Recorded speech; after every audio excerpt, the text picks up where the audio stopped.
So I came to live and work in China about 2 years ago, knowing just about zero Chinese.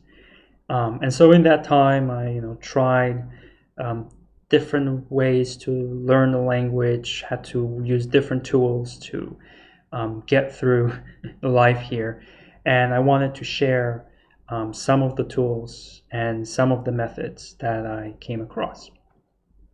So first, I wanted to start with two basic tools. One is the Pleco dictionary, which I think is a very good dictionary for Chinese, looking up words, looking up different phrases. And the second tool is, of course, sweet Google Translate. Now, most of Google's products are actually blocked in China, like Gmail, Search, but translate.google.cn is not blocked. So you can always access the Google Translate service, which is very often a lifesaver.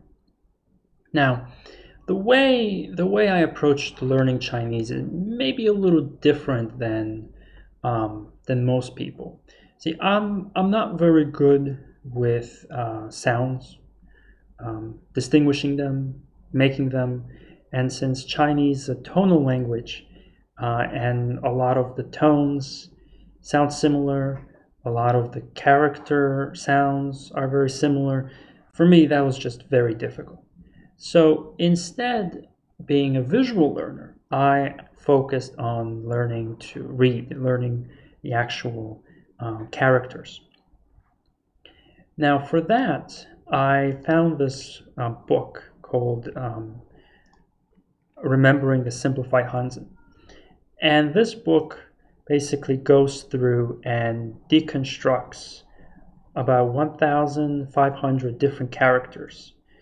And it tries to help you learn the characters by providing the key definition, the key meaning, and then a kind of a story to take the components of that character and create a story to basically have a way to remember the meaning.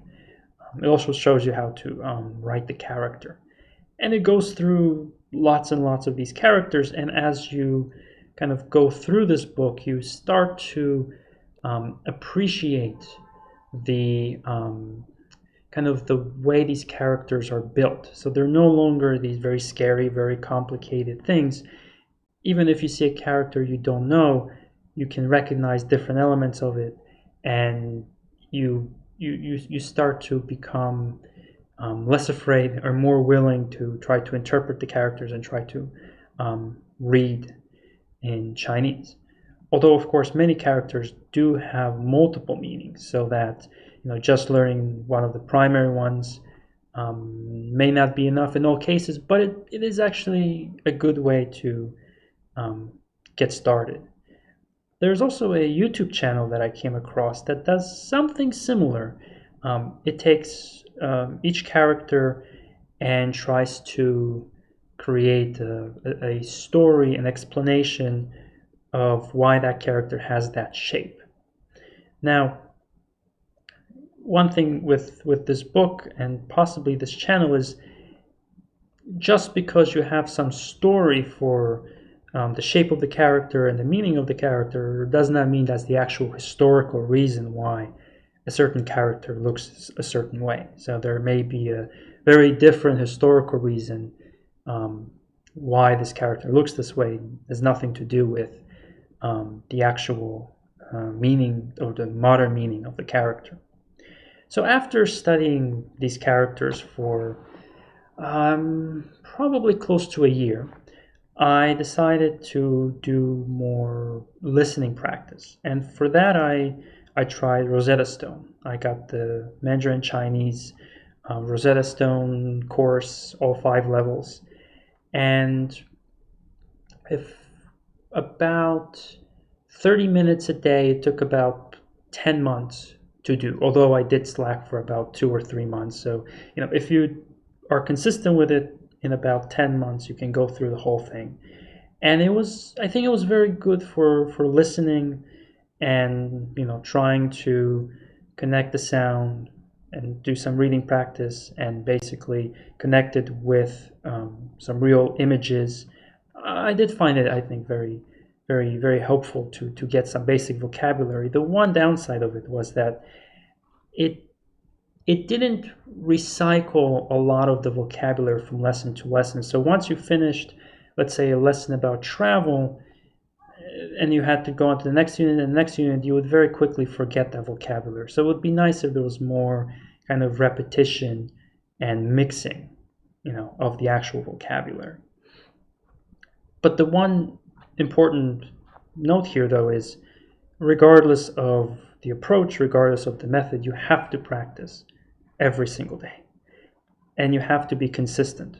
So, it's better to spend 10, 20 minutes day after day after day and make some real serious progress than, maybe a little bit here, maybe a little bit there. It's all about consistent practice.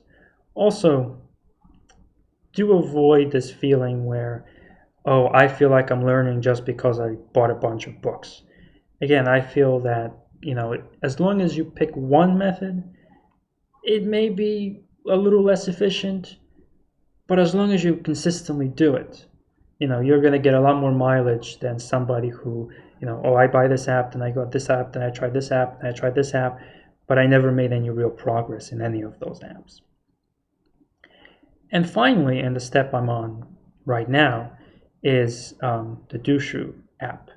And it's really good. I mean, if I could go back and start all over again, and I could only pick one thing, I would really pick this app, because it really has a lot of great features for learning how to read, for learning how to type, and for learning how to listen. The basic design of this app is basically, it gives you a sentence, and you can look up the meaning of individual characters. You can look up the meaning of words. You can even look up the translation of the entire sentence. You can listen to the sentence, and you can have typing practices where you have to type the sentence. Now, in Chinese, writing and typing are sort of two different things. Right? In typing, you basically need to know the sound to put that into a keyboard and select the right character. For writing, you actually need to know the individual strokes. So practicing typing versus practicing writing for Chinese is very, very different. But anyway, in this app, you get to learn, again, to listen, to read, and to type. And it covers all 6 levels of Chinese. And in each level, they have a few hundred to, I believe, over 1,000 sentences. So it's a very thorough, very thorough sample of practice material. So basically every day, what I do is, basically close my eyes and just listen to a sentence. Listen again and again until I can hear the characters, until I can hear the words, until I understand the meaning, and then move on to the next one, and move on to the next one, and move on to the next one. Going through about, you can say 2.5%. When you use the app, you'll understand what that means. So I think this is a very good all-around app for learning Chinese. So I hope you found this helpful.